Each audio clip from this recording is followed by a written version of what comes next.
Сайн байцгаана уу? Та бүхэнд энэ өдрийн мэндийг хүргэе. Өнөөдөр бид нар Намасте йогийн шинэ салбараас багшийн курсынхаа тухай ярилцах гэж байна. Тэгээд Намасте йог нь 2014 онд байгуулагдсан Монголын хамгийн анхны олон улсын йогийн сургуулиар бүртгэгдсэн ийм сургууль байгаа. Тэгээд олон улсын йогийн сургуулиуд бүртгэлдээ 200 цаг, 300 цаг гэж ангилагддаг. Тэгэхээр Намасте йога маань 200 цагаараач бүртгэгдсэн, 300 цагаараач бүртгэгдсэн ийм сургууль байдгийг. Сар тутамд олон улсын йогийн багшийн эрх олгох ийм сертификатын сургалт хийдэг байгаа. Тэгээд энэ талаар хүмүүс нэлийн асуулт байгаа учраас өнөөдөр бид нэр энэ сэдвээр ярилцъя гэж бодсон юм аа. Тэгээд би өнөөдөр цуг ирсэн багш нараа тэгээд йог хийдэг Тэмүүлэнгээ танилцуулъя. За Тэмүүлэн йог хийгээд хэдэн жил болж байгаа лээ? За би йог хийгээд just нэг удаагүй байгаа. Ер нь бол сонирхлоороо яг чөлөөт цаг заваараа ер нь бол хийх дуртай. Тэгээд одоо занх чинь яг баг 2019 8 онд 18 онд тийм анх ирж ер нь бол багш нартаа танилцаад тэгээд ер нь бол Намасте йогад явж эхэлсэн. Тэгээд бас яг дундуур нөө тасалтаад метр цаг хугацаа алдсан үе байгаа л та. Гэхдээ ер нь одоо хүртэл ингээд гоё холбоотой ингээд хаяа йогийн хичээлтэй яваад гоё байдаг. Сургуулийн талаар танилцуулъя те дахиад. Ер нь сургуулийн талаар танилцуулахад товчхондоо бол ийм байна. Тэгэхээр цаашлаад асуух асуултын маань йог хийдэг хүнийхээ хувьд бас Тэмүүлэн маань асуугаад даваагч маань бол манай яг олон улсын йогийн сургалтыг удирдах явдаг тэргүүлэх багш байгаа. Тэгэхээр бид нэр асуултанд хариулаад явъя гэж бодож байна. За.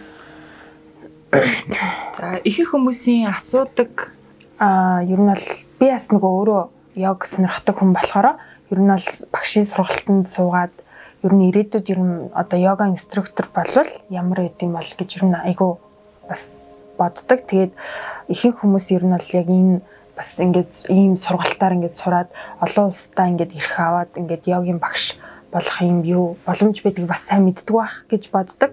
Тийм болохоор тэр талаар нь асуумаар мэдмээр байдаг асуултуудыг багш нараас асууж одоо тодруулж бас мэдье гэж бодоод. За эхний асуулт нь болохоор одоо энэ багшийн курст суугаад багшийн сертификат олгодог уу? За. Хариулах уу? Би хариулах уу? За. Ер нь бол багшийн сертификатыг олгодог. Тэгээд 200 цагийг бүрэн төгссөн байж энэ сертификатыг авдаг. За ихэнх хүмүүс бол яг одоо юу гэдгийг бүртгүүлсэн хангалттай гэж үздэг боловч яг бүрэн 200 цагаа дүүргэж сурч ээж багшийн эрх авдаг. Энэ сертификат нь цаашлаад яг багшлах гэдэг одоо эрхийг нь олгож өгдөг. Тэгэхээр яг хуу заримдаа бол мэрэгчлийн бүжигчид, гимнастикчид юм уу те одоо багасаа йог хийсэн хүмүүс бол багшлаад явах юу байдаг л та. Багшлаад явах жишээ байдаг. Тэгэхээр яг олон улсынхаа стандартаар бол энэ 200 цагийн яг үндсэн суурь мэдлэгийг аваад олон улсын бүртгэлтэй сургуульд сураад тэгээд багшлах хэрэгтэй байдгийн. Тэгэхээр бол энэ 200 цаг гэдэг чинь маш урт хугацаа. Манай дээр бол бараг 2 янзын анги байдаг. Тэгээд өдрийн 10 цагаар маш эрчимтэй сурдаг, олон цаг сурдаг. Тэгэхээр заавал энэ сертификатыг авч иж багшлах хэрэгтэй. Та бас йог сонирхож байгаа бол йогийн төвд явж байгаа л багшийнхаа сертификатыг харах хэрэгтэй. Тэгээ ямар төрлөөр яаж мэргэжсэн багш байна, хэдэн онд хэдэн цаг заасан гэвэл маш нарийн стандарттай байдаг. За. Ялангуяа багшийн курс төгсөөд олон улсын сертификат байгаа. Та жишээ нь оюутан болоод Америк руу, Япон руу, Австрали руу, аль нэг улс руу явхаас өмнө багшийн курс сурчих юм бол одоо тэндээ гадны оронд очиод багшаа хийх боломжтой байдаг. Ер нь бол сүүлийн үед манай йогийн багшийн курс явж байгаа хүмүүс маань ихэвчлэн гадагшаага явж сурах байгаа оюутнууд их сурж байгаа. Тэгэхээр энэ тэнд очиод бүгдээрээ йогийн багшаа хийгээд хажуугаар нь сурах боломжтой байдаг шүү. Тэгэхээр ер нь одоо сертификат авлаа гэх сертификат нь нөө хугацаатай байдаг уу тий? Дахид сэргээд сурах юугаа хүчнтэй хугацаа гэж бас нэг юм яригадад байдаг шүү дээ. Тиймэрхүү тал дээр ямар гэдэм бэл? Хугацааны хувьд болохоор 2 янзаар ойлгож болно. Тэгэхээр энэ дээр болохоор манайхан бас их андуурдаг. Юу гэхээр төгссөн хүний сертификат бол хугацаа гэж байхгүй. Насан туршийн хугацаатай. Харин олон улсад бүртгүүлээд ирэхээрээ тэр нь бол тухайн хүний хэдэн жилээр сонгуулж байгаа шалтгаална. Манай Монголд бол олон улсынхаа заримдаа бүртгүүлэхгүй байх тохиолдол бий. Монголдо байгаа юм чинь олон улсдаа бүртгүүлэхгүйгээр зөвхөн Монголдо тийм Монголдо нөгөө сертификатаараа насан туршийн хүчинтэйгээр байж болно.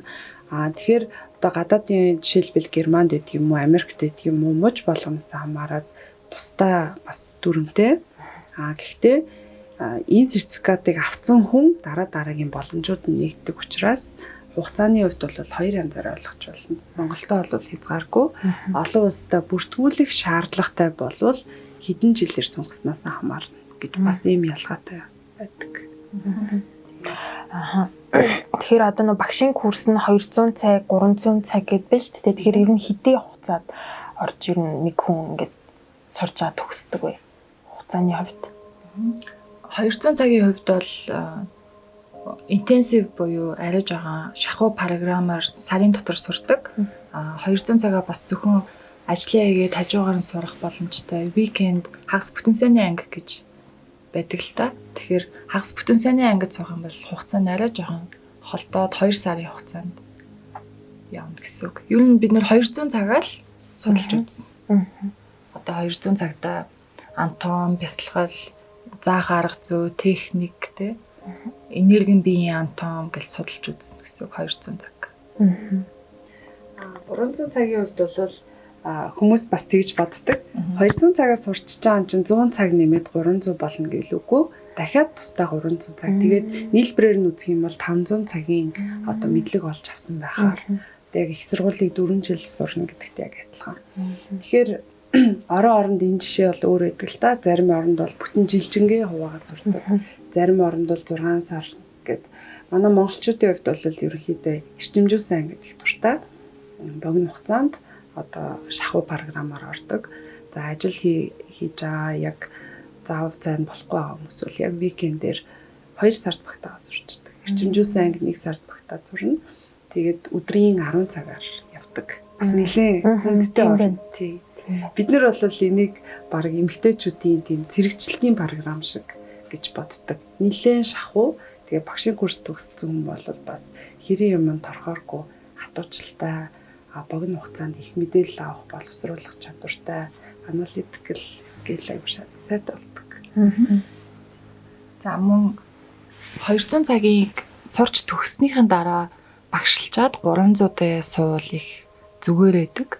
Яагаад тэгэхээр 200 цаг чи яг суур мэдлэгээ зааж байгаа те яаж хүнд йог заах юм, бясалгал гэж юу юм, философи техник те түүхээ ч юм үзчихэд 300 цаг дээр болохоор бид нэр илүү нарийн одоо бэртэл гэмтэл антом их нарийн үзэн хүнд тасгалууд яаж хийдгийг, заадгийг гэд нарийнсаа явчихна л та. Тэгэхээр бид нэр энэ 100 300 цагаа явъя гэж бодож байгаа, төлөвлөж байгаа. Тэгэхээр одоо би ингээд одоо юу гэдэг ямар нэгэн хүн би ингээ йога инструктор болъё. Гэхдээ би ингээ сонголтгүй. Би анхан шатны ямар ч мэдлэг надад байхгүй. Тэгэхээр би яах вэ гэд нөө өөрийгөө нэг ягаад суудад нь штэ. Тийм хүмүүс зориулаад одоо ямар шүү гэдэм бол анхан шатны мэдлэг заавал байх хэрэгтэй юу? Заавал одоо йог хийдэг хүн байх хэрэгтэй юу? Энэ баг хүн болгоны тавьдаг асуулт те. Туршлагатай байх хэрэгтэй мүү? Би бясалгал йога хийж үзээгүй. Эсвэл би их хөшүүн хүн гэл те. Тэгэхээр тэр бол хамаа ахгүй. Танд заавалжгүй бясалгал йог хийсэн туршлагатай байх даалдаггүй. Яагаад гэхээр хэлхүү. Тэгэхээр заагаал явчих нь тий сургалтаараа. Тэгэхээр нэгдүгээрт йог бол одоо тийм нэгтгэх гэсэн нэгдлэгсэн утгатай үг. Тэгэхээр юу яаж байгаа гэхээр зөвхөн сонголт гэдэг бол бидний булчингийн биеийн нэг л хэсгийн одоо үйл ажиллагаа. Тэгэхээр чанга байх хэвээр, сонголттой байх хэвээр, тэнцвэртэй байх хэвээр. Тэгэхээр йог гэдэг утгаараа бүх чанаруудыг яг ижил авч үзэх хэвээр. Тэгэхээр зөвхөн сонголттой байснаар бол йог хийх одоо авиастай ч гэдэг юм уу суур гэдэг юм бол байхгүй. Хоёрт нь манай яг сургалтын онцлог нь техниктэйгээр йог хийх гэдэг бас нэг тийм арга заах арга байдаг. Тэр нь яадгүй гэхээр одоо юу гэдэг дэлхийн нийтээр бол ерөнхийдөө ингээд сунгалтан дээр илүү их фокус өгч анхаарч йогийг хийдэг. Манайх дээр болохоор техник дээр илүү анхаардаг. Учир нь бол алхамаар тэр сунгалтыг орж ирнэ гэдэгт одоо өөртөө дандаа анхан шатны сэтгэлийг суулгаж авах. Хоёрдугаарт хөдөлгөөнтэйгээр йогийг бясалгал болгож хийхэд зориулдаг учраас яг энэ нэг сунгалтан дээр бол бид нар яг төвлөрч анхаардаггүй. Хоёрдугаарт нь бол тэрийг сунгахдаа яг өөрийнхөө биеийг сайн чагнаад одоо юу гэдгийг илүү сайн чадварлаг болсон сунгалттай болно гэдэгтээ одоо багаар ахдаг гэх юм уу? Нэмээд хэлэхэд одоо сунгалттай бие чинь хүч муутай байдаг яг амьдрал дээр. Яг тэгэхээр булчингийн ширхэг нь уурт бөгөөс сунцсан байдаг. Ийм уурт булчин сунцсан байх нь хүчгүй гэж үзнэ. Эсвэл их хүчтэй хүн богинохон булчинтай сонголтгүй байдаг. Тэгэхээр яг энэний баланстай тэнцвэртэй биетэй байх ёстой л доо. Таны биед тэнцвэр, хүч, сонголт яг зэрэг оршиж идэг. Тэгэхээр хүмүүс сонголттой болохоор л айгүй сайн гэж бодоод байдаг боловч яг амьдрал дээр сонголттой хүн илүү аюултай байдаг. Багшийн хувьд бол яг тэр айгүй амархан бэртэж гэмтдэг нөгөө хайпер хүмүүс ч их сонголттой. Үе мөчөө амархан өвдөгчдөг гэсэн үг. Ер нь бол тийм. Тэгээ нөгөө 200 цаг чинь йогийн багшийн курсын 200 цаг чинь яг нөгөө А үсгээ үзэж байгаа 35 үсгээ үзэж байгаа юм шиг болохоор бүх юмыг анханаас нь үзээд техниктэйгээ үзэхээр эн чинь их тийм сонирм чухал биш юм байна гэж бодно л ойлгоно л та. Тийм бас нэг юм нэмж хэлэхэд одоо бас багшийн курс сурж байгаа хүний маань үндсэн биеийн онцлог гэж байгаа. Зарим хүмүүс бол одоо суугаа офисын ажилтаа тий сул бөгөөд тийм чангарсан булчинтай хүмүүс байх юм бол тэр хүмүүс өөрийнхөө биеийг судална. Эсвэл тогтмол фитнест явдаг чанга бөгөөд бас богинохон булчинтай байх юм бол бас тэр хүн өөрийнхөө бие дээр тийм тодорхой тактик гаргаж ирнэ. Тэгэхээр энэ багшийн курсээр бол бид нар энийг багш нараасаа сурсан л та. Ер нь манай багш нар бол техниктэй йог хийх нь бол хүн өөрийнхөө биеийн дээр юм софтвер програм одоо аппликейшн суулгаж байгаатай яг адилхан гэж үздэг. Тэгэхээр одоо бидний зааж байгаа арга бол ерөнхийдөө өөрийнхөө биеиндээ апдейт хийж програмаа сайжруулж гин гэсэн үг. Хоёрт нь дараа нь бид нэр энэ бие яаж ийн гэдгийг харахтаа илүү сайн чадварлаг болчдөг. Тийм болохоор сонголт бол энэ яг зөвхөн нэг л хэсэг юм байна. Тэгээ намайг нөгөө йоганд явдаг багт манай багш маань хэлжсэн байхгүй. Йог бол одоо нэг хөдөлгөөнд бясалгал гэж. Тэгэхээр зарим хүмүүс болохоор йогыг ч айгүй нөгөө нэг ингээл гэж суугаад байдаг гэж ойлгоод байдаг шүү дээ тий. Тийм биш айгүй юм гоё хөдөлгөөн хийнгээ та ингээ бясалгаж байгаа юм байл шүү. За тэгээд одоо нөгөө бас хүмүүсийн асуугаад байдаг энэ нөгөө одоо багшийн курс удирдах байгаа энэ багшийн туршлага одоо яг одоо хэрсэн тэрийг яаж одоо мэдэх үү тий. Тэр тал багш нарыгаа эхлээд танилцуулах хэрэгтэй байх тий. Хаанаас үүслийн курс заадаг тий. Багшийн курсэнд сурах гэж байгаа хүмүүс ер нь нөгөө багшийн курсээ сонгохдоо голчлон юун дээр анхаарч сонгох вэ хвчлэн мэддэг. Багшийн курст ороод багш болчихно гэж боддог.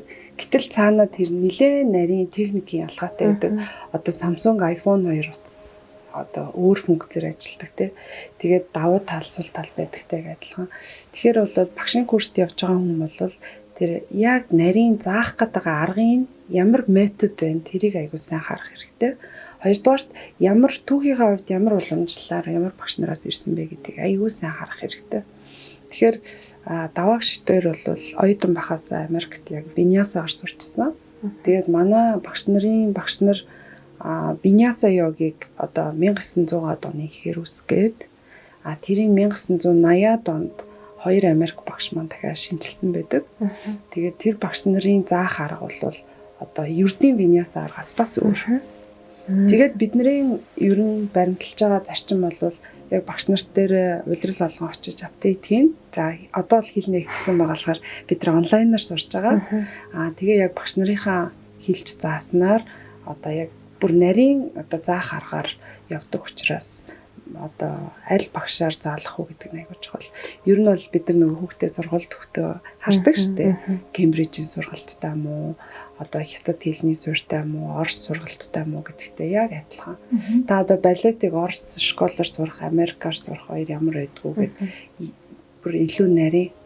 Тэгэхээр аль аргаар сурах уу гэдгээс ахуулаад бол нэлээд сайн судалгаа хийж байгаа багшийн курстад орох хэрэгтэй.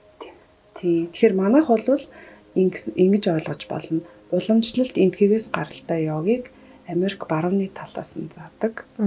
Тэгээ заахтаа 3 төрлийн йогийг холж заадаг. Тэгэхээр зөвхөн нэг төрлийн йог хийдэггүй гэсэн үг.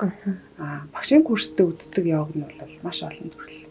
Жимсний йог, хөвгтийн йог, акро йога. Тийм, акро йога. За тэгэхээр багш нараа дахиад танилцуулъя те. Виньяса йога гэдэг чинь ер нь бол Аштанга Виньяса йогагаас гаралтай. Манай Мати Израти, Чак Миллер багш нар маань одоо Виньясагийн загалмайлсан эцэг эхчүүд гэж одоо барууны орнуудад нэр хүндтэй яригддаг тий. Тэгэхээр Аштанга йогийг Паттаби Жойс одоо уламжлалт Майзурд энтгэх заадаг байсан тий. Тэгэхээр Паттаби Жойсийн шавнар нь Чак Миллер, Мати Израти байсан. Тэгээ 1990-ад онд 80-ад оны сүүлээр 90-ад онд одоо Аштанга Виньяса йогог баруун руугаа энтгэхээс одоо Америк руу, барууны орнууд руу, Европ руу бас аваачихтаа өөний чинь шинжлэх ухаантай хийх ёстой юм байна. Тэ? Ягаад тэгэхээр шууд нөгөө энтгэх уламжлалт аргыг нь Америк дээр аваачсан чинь хүмүүс бас яах нь бие нөр нэгдүгээрт ягаад тэгэхээр том биетэй хөшинг биетэй бүгд цагаан олтон биш те уур амьсгалын хувьд ч өөр тэгэхээр манай багш нартай арай жоо өөрчлөх хэрэг гарсан. Бас шинжлэх ухааны үндэстэйгээр тайлбар хийхгүй бол одоо хүмүүс шууд ингээл хиндүү шашин машин ч юм уу те дээр үед 1990-ад онд хүмүүс йог хийхдээ илүү шинжлэх ухаан талаас нь сурах хүсэлтэй байсан. За тийм болохоор Аштанга Виньяса йогага техниктэйгээр Виньяса йога болгосон. Гэсэн үг. Тэгэхээр гадуур бол бас Аштанга Виньяса йогийн багш нар одууд их байдаг л та. Тэгээд инстаграмаар сүүлийн үед нөгөө сошиал медиа их хөгжсөн. Тэгэхээр айгүй ингээд экстрим гэдэг юм уу баг уран нуграач шиг хийж байгаа хөдөлгөөнийг хараад хүмүүс тийшээ айгүйх татагддаг. Гэхдээ тэр нь бол эргээд нөгөө миний өдөр тутмын хэрэгцээ чинь юу вэ? Би өдөр тэгтлээ их нуграад ах надад шаардлага байна уу? Хоёрт нь надад тэр чадамж нь байна уу гэдгээ харна. Гуравт нь тэр заах арга таныг йогоор хичээлэхэд удаан байхад танд хэрэг тусалж ийн гэдэг бас айгүйх харах хэрэгтэй. Тэгэхээр энэ Аштанга Виньяса йогог өөрчлөөд Виньяса йога болгосон манай хоёр Америк багш бол өөрийнхөө энтэг багшаас зөвшөөрөл авсан. Бусад багш нар нь бол тэр чигээрээ уламжлалаараа явж байгаа. Тэгэхээр уламжлалаараа явж байхад бол зарим баруун нахынд бол энэ чинь хитрхи арай хол байна тий. Ягаад гэвэл манай Монголд ч гэсэн хүмүүс йогийг тасгал гэж үздэг. Тэгэхээр уламжлал нь бол арай илүү одоо өглөө болгон 4 цагаас босоод хийх ч юм уу те илүү хатууд дигж аягтай байдаг. Тэгэхдээ манайх бас дигж аяггүй гэсэн үг биш. Заах арга нь илүү найрсдаг учраас техниктэй шинжлэх ухааны хэлтэй. Тий, одоо яг энгийнээр ойлгуулах юм бол манайхан бас мэдэндээ випашна бясалгал гэж байдаг. Яг хөдөлгөөн хийнгээ випашна бясалгал хийж байгаа юм шиг тийм биен дээрээ төвлөрөөд илүү их биеэс хэрээдэг гэх юм да. Тэгэхээр бас нэг хүмүүсийн нэг асуудаг юм байдаг л та. Одоо хувц сунаар хэрэгсэл йоганы хувьд одоо тэр курс тамагдаг. Бол яг юу бэлдэх хэрэгтэй вэ? Тийм үү? Тийм. Тэр тал дээр та. Тэгээ бидээ эвтэйхэн хувцастай. Гол нь бидээ эвтэйхэн тий. Хөдөлгөөний чинь одоо ингээл хит их бариу биш те. Хөдөлгөөний чинь 20 дахааргүйгээр би дэвтэйхэн хувцастай л хахт болно да. Тий, хит их задгаа биш те. Тий. Хит задгаа хувцас бас яг үнэндээ хэцүү байдаг. Тийм шүү дээ. Манайхан ингээд цээжүүч өмсөд ирчээд нөгөө яг тэр йогийн байрлалуудад ороод ирэхээр тэр нь үнэхээр тохиромжгүй юм байна гэд дасгалаа хийж чаддггүй. Тэгэхээр манайхны хувьд бол багшийн курст эрэхтэй зүгээр л таны гэрт ямар мак гэрт үзэн тэрийгэл өмсөд ир гэж зөвлөдөг. Мэдээж мэрэгжлийн хувьд бол илүү нарийн хувцснууд байгаа. Одоо хүс шингээдэг, би хайрдаггүй ч гэдэг юм уу. Эсвэл одоо сунгалтын дасгал хийхэд тусалдаг гэд тусгай тим хувцснууд байдаг. Тэрийг ялангуяа манай даваа багшийн багш Каролина Голдберг гэд Америкт Лос Анжелест багш байдаг. Тэр багш маань болохоор энэ Ало гэдэг брендийг анх одоо дизайн дээр нь зөвлөгөө өгч ажиллаж байсан.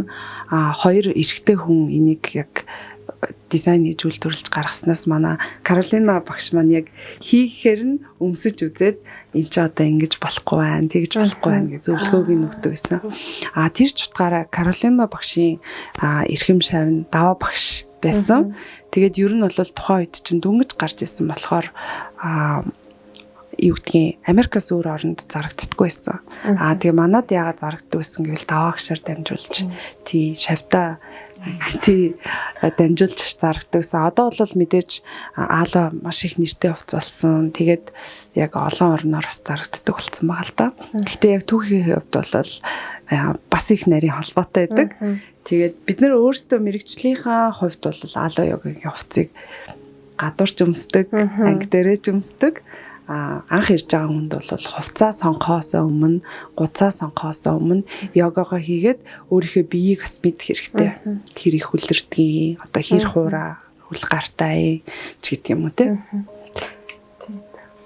Хувцснаас гадна одоо хэрэгсэл байна те. Yoga props, гудас, уяа блок.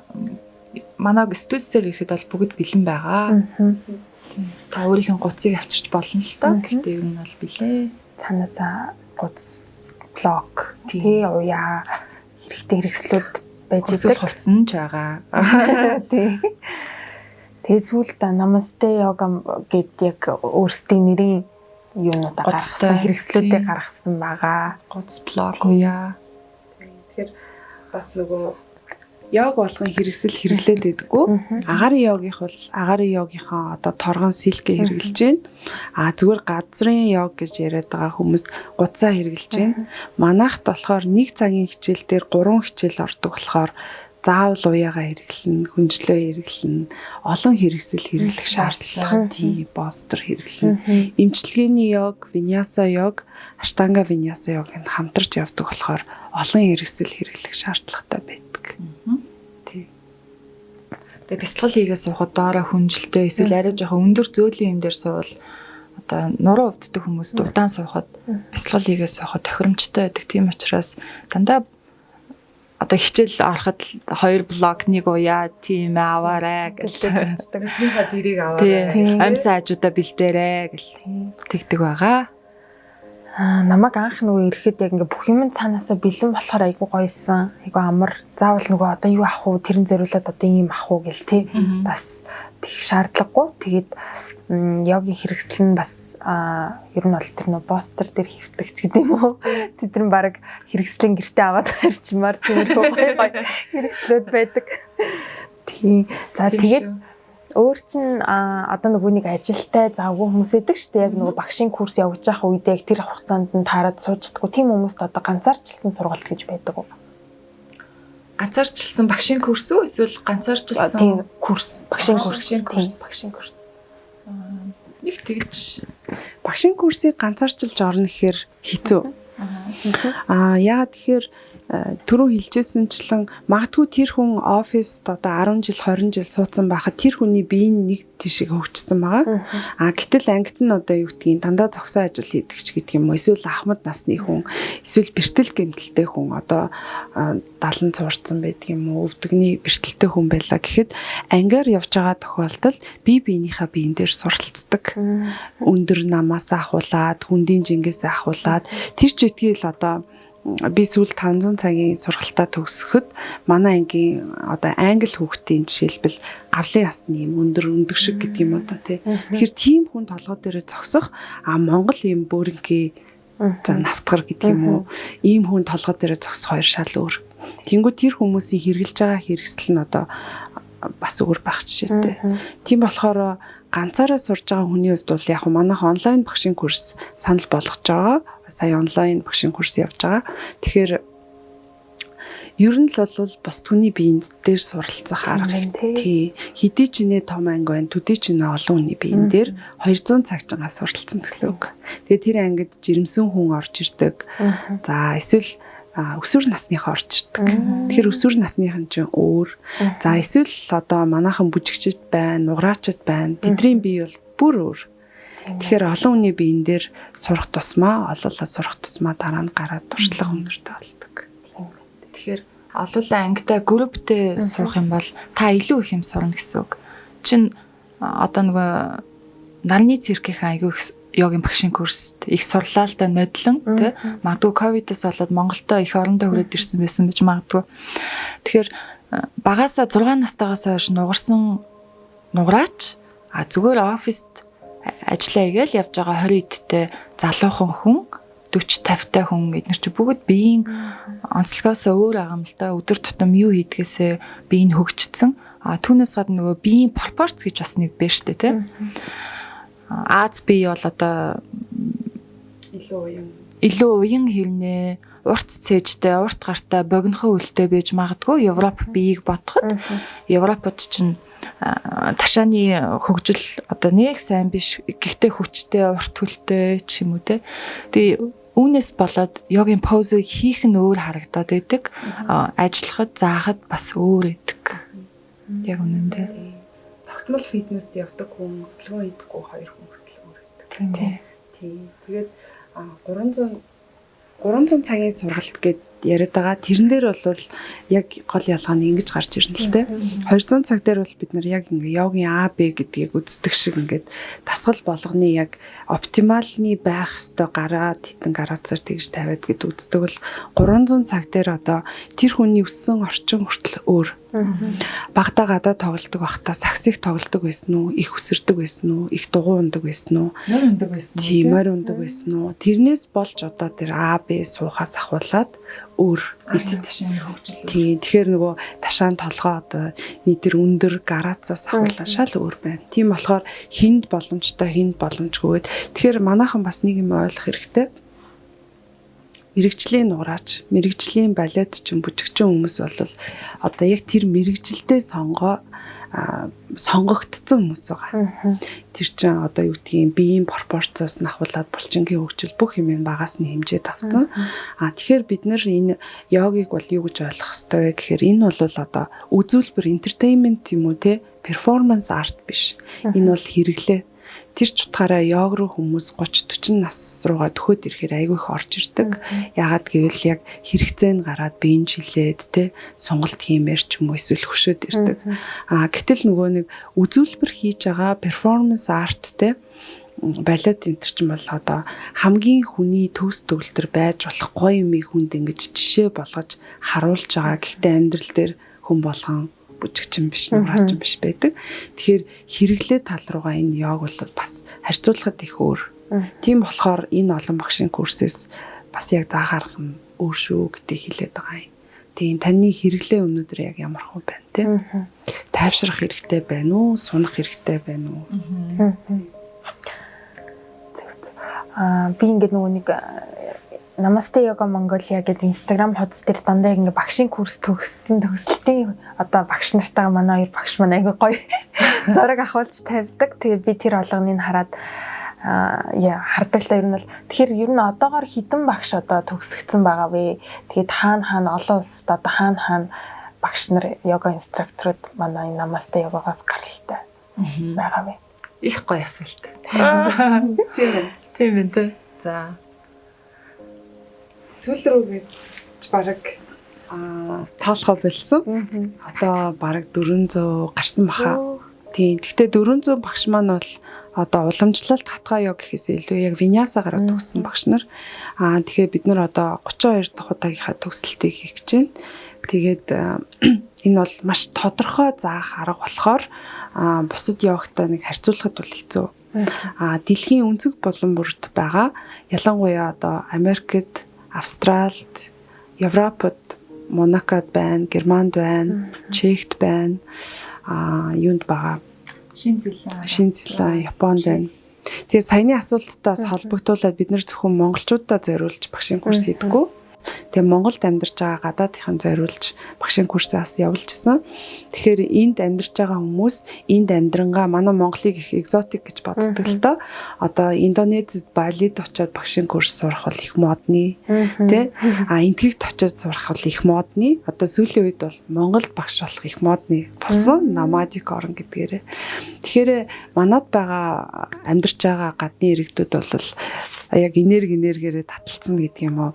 Америк нэг анги байсан. Дан Америкчууд төгсөжсэн. Одоо Америк элчинд нөхөр нь ажилтдаг хүмүүсийн эхнэрүүд гэдэг юм те. За Австралиуд нэг хэсэг яг нэг анги болж төгссөн. Сүүлд Францууд нэг анги болж төгссөн. Холимог ангиуд болж төгссөн. Тэгэхээр манай дээр яг винясагаар чиглэлээрээ сурсан гадаад багш нар маань заадаг. Тэгэхээр гадаадд байгаа манай намастыг төгсөгчд маань бол зөвхөн монголоор зарлагдахгүй тухайн орныхоо Африкаас ирсэн хүн байсан. Тийм. Өмнөд Америкийн Боливиагаас ирсэн хүн байсан. Тэгэхээр бол дэлхийн өнцөг болон бүрт байгаа. Тэгээд заах арга маань яагаад онцлог юм гэхээр яг одоо өнөөдөр Лондонд зааж байгаа, Сан Францискод зааж байгаа, Хонконгт зааж байгаа гэд дэлхийн хамгийн одоо төв болсон тий санхүүгийн ч юм уу бизнес эдийн засгийн төв болсон энэ төвүүдэд явагдаж байгаа заах аргыг манай дээр зааж байгаа. Тэгэхээр ер нь бол тэр заах арга гэдгийг аягуулсан харж сонгох хэрэгтэй. Тэгэхээр тэр их сайн тий. Австрал групп гэхээр дандаа австралчууд ороод ирдэг. Франц гэхээр дандаа францууд францаар яриад зүгээр л зар тавьсан. Гэхдээ ингээл тэгсэр би энийгээ танихгүй тий. Яг энерги дуудчихдаг юм шиг тий. Жижигхэн хотод цуглаж байгаа хэрнээсээ л яг ингээд дуусуулаа. Тийм Монголын одоо экспат групп ч айгу жижигхэн штэ бусад орнуудтай харьцуулахад. Тэгээ йог сонирхдаг нь бүр цөөхөн тий. Тэгээ ингээ усаараа баг болоо ороод групп болоод ороод ирэхээр бүр сайн. Тэгэхээр одоогоор 2015 оноос хойш багшийн курс 400 багш 400 гарсан ч гэж магадгүй л дээ. Их төгссөн оюутнууд маань одоо гадаадд Японд байна, Америк, Канада, Чех, Бээжин, Ирланд одоо йога заагаад тэндээ амьдарч байгаа. Монголд бол йогийн төвөдд байгаа юм. Виняса багш нар бол бас манай. За баг бүх йогийн төвд манай багш нар байгаа. Ер нь бол увс байна, хөсгөл байна те хөдөө орон нутагт багнуур Эрдэнэ дархан тэгэхэд зөндөө байна. Эрдэнэтэд бол бас 2 3 4-өөр байна. Өмнө говьд, орон говь Баян үлгийгээс л ирээгүй байна. ховд хүртэл ирсэн шүү. Баян үлгээс л ирэх. Тэгэхээр баян үлгээд амьдарч байгаа та бас манад ирж сураарай гэж хэлье. За тэгвэл энэ ярилцлагаар та бүхэн бас асуумаар байдаг, мэдмээр байдаг зүйлсүүдээ мэдэж авсан байх гэж найдаж байна. Хоёр багштай баярлалаа. Баярлалаа. Бид нар альтрын нөгөө багшигаа танилцуулчаад өөрсдийгөө хаана яаж сурснаа бас дэлгэрэнгүй танилцуулга гэж магадгүй л дээ. Багш нарыгаа ярьж аваад. За тэгэхээр Нимкагшаас эхлэх үү? Та анх хизээ йогд яагаад дурлав те? Хэн багшийн оюутан бэ? Тий анх бол таны гой хөтөлж оруулав. Яг Монголд ширээ амьдрах урлаг гэж орж ирсэн. Тэгээ манай Монголын ихэнх хүмүүс тэр курст явсан. Тэгээд би анх аз жаргалын курст 2003 билүү 4 онд саран багш дээр анх явж йог заалгаж исэн. Тэгээд тэр хөтөлбөр нь болохоор 5 хоногт ингээд пранаяма амьсгал илүү заагаа крия хийдэг. Тэгээд нэг төгсгөл хэсгээр нь йогийн тасгалууд гэл уул байрлал тийм байрлал гэж зааж өгчээсэн. Тэгээд тэрнээс хойш би өөрөө нөгөө Америк руу оюутан болоо явцсан. Тэгээд яг Монголдо надад йогд явах тийм юу гараагүй цаг хугацаа. Тэгээд Америкт очиод яваад бол шууд яг энэ төрлөөр аштанга виняса йогийн ангид явж эхэлсэн. Тэгээд манай багш нар бол дандаа Америк яг винясагаараа заадаг багш нар баа. Хамгийн сүүлийн сургалт маань 18 онд 500 цагийн сургалтыг Сан Францискогийн Джейсон Крейндл гэх багш дээр сурсан. Гэхдээ бидний хувьд бол одоо юу гэдгийг жил ингэж хол алгасдгүй л те. Одоо энэ үйл сая хөл хоройгоор гэхэд хүүхдийн йогоор Австралийн онлайнаар сурах жишээтэй. Гэхдээ тэрийг бол би сүүлийн 1 жил сурч байгаа. Тэгээд нөгөө цаг нь их олон болохоор 95 цаг сурсан. Тэгээд энергийн биеийн Антомара бас Лос Анжелесын Jenny Halman гэх багш дээр сурсаар л байгаа. Тэгээ нэг курс яваал дараагийнхаа яваад идэг. Тэгээ яг магадгүй багшийн курс удирддаг болохоор бид нөгөө олон ангид сурах шаардлага байдаг байх. Нөгөө талаараа үнэхээр хоббитой. Үнэхээр дуртай. Тэгээд би өөрөө бол хүүхдийн явагд үнэхээр дуртай. Сан Францискогийн Джейсон Крейндл багшаас бол Power Vinyasa бясалгалтай ойлж зааж сурсан. Тэгэхээр нэлээд хүчний булчин ажиллуулна тэгсэн мөртлөөсөө бас хөдөлгөөнд бясалгал. Хүүхдийн йогоор бол анх йогийн багш болсон цагаасаа дурлсан. Тэгээд олон улсын Улаанбаатар дахь дунд сургуульд 5 жил хүүхдийн йогоор багшилж байна. 4 наснаас 16 насны хооронд хүүхдүүдэд зааж исэн. Одоо ч зааж байгаа. Акро йога. Тий. Ер нь бол яг сурж байгаа юмнуудаа бас мартчихэж. Акро йога гэдэг хосуудын йогоор даваагч хоёр Бээжинд бас сурж исэн. 50 цагийн сургалтанд сурсан. Тэгэхээр хосууд, ээж хүүхдүүд дээр хосороо хийхэд эргэлдэг. Ер нь бол маш олон сургалт сурсан зарим нь бараг мартчихж. Тий, одоо ч гэсэн ихтэй саран багш дээрээ сурж байгаа шүү дээ. Тий, одоо дахиад саран багш дээрээ философи хичээлүүдээ 11 сараас хойш сурж байна. Тий. Тэгэхээр яг хуу энэ үеэр хөл хорионы үеэр бас даваа тал байна л да. Холын багш нар дээр яг онлайнаар сурч болж байна. Тэр нь бидний хувьд айгүй гоё даваа тал болж байгаа. Америк багш нарын хувьд бол угаасаа төгсөгчдийн бас тодорхой програм байдаг. Тэргээрээ заавал явах хэрэгтэй байдаг. Тий. Тэгэхээр магадгүй манайх нөгөө олон улсын сургууль болохоор цаанаасаа мэрэгжил дээшлүүлэх эсвэл мэдлэгээ улам нарийсгах гэдэг угаасаа цензуртай болохоор байнгын л сурч идэг.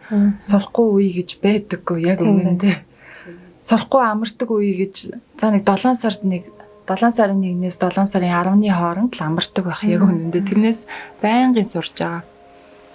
Тэгэхээр багшийн заасан цаг их чухал. 200 цаг төгссөн ч гэсэндээ хэр их цаг зааж ийн гэдгээсээ болно. Тэгэхээр удирдах байгаа багш нарын маань хувьд болохоор нэг багш хамгийн багадаа 2500 цаг заасан байх хэрэгтэй байдгийг. Одоо даваагч дээрийн цаг бол сайн мэдгүй байна. Бараг 7-8 мянган цаг болсон баг. Тэгээд багш нарын хувьд бол бүр нарийн мэрэгч байгаа багш нарын хувьд шинэ стандарт гэж яг яригдаагүй тийм стандарт байдаг. 1000 цаг сурсан баг гэд. Тэгэхээр даваагч маань бол 1000 цаг руу төгсөн байгаа. Минийх ч гэсэн бас нэлээд явж л байна. Тэгэхээр дэлхийн стандарт нь бол 500 цагийн багш одоо 2500 цагийг хамгийн багтаа заасан гэж шаарддаг боловч бид нар бол яалтчгүй тэгээд зааж иж зарим сертификатын эрхийг хангадаг. Тийм. За миний хувьд гэх юм бол Лос Анжелест хамгийн анх йог хийж үзсэн йогийн багшийн курсээ төгссөн тий. Тэгээ Монголдо ирээд 2 жил сурчаад 2 жил заагаад заасныхаа дараа энэ нэтгэгт одоо Аштанга Виняса йогийн өвлгийн хот болох Майзур хотод одоо Аштанга йогогоор сурсан. За тэрний дараагаар Бээжинд Акро йогогоор хосын йогд сурсан. Балид Йин йогогоор Индонезид сурсан. Йин йога бол илүү спортын тамирчдад илүү тохиромжтой байдаг. Одоо өдөр тутам байнгын бэлтгэл хийдэг. Одоо олимпийн тамирч ч юм уу, хоккей тоглодог ч юм уу, жудо ч юм уу те. Илүү тамирчдад илүү зориулсан Йин йогоор төгссөн. Саяхан хөл хоригоор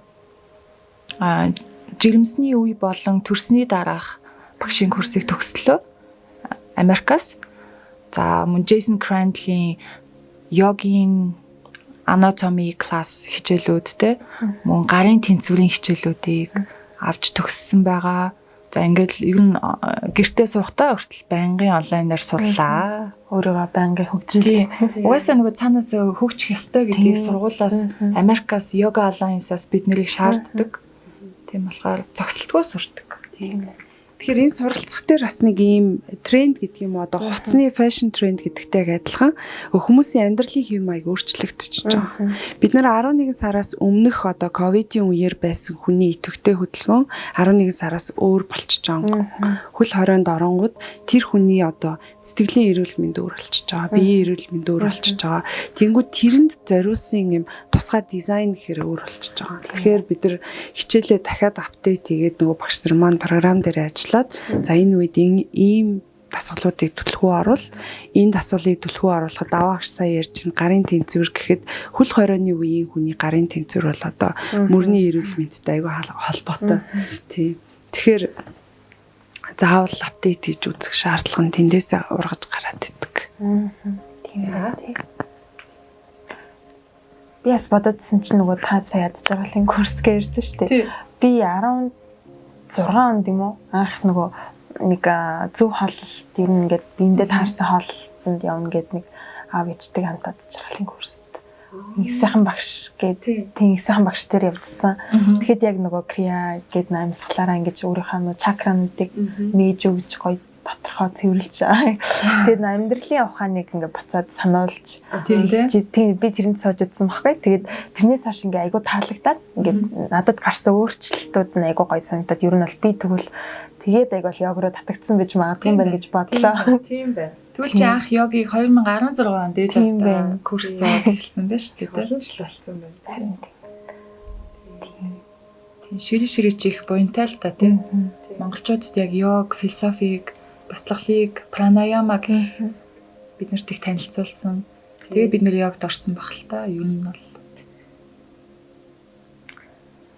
За тэгвэл ингээ өндөрлөлээ тий. Энэ удаагийн дугаар гэдэг байхгүй тий. Энэ удаагийн дугаар ингээ өндөрлөлээ. Дараа нь бас даваагшийн төрсний дараах Виняса йогоор одоо даваагч дөнгө саяхан сурсан. Тэгэхээр тэргээрээ бас гоё сонирхолтой яриа өрнүүлээд уулзаж болж байна те. За тэгээд баярлаа. За баяртай. Баяртай.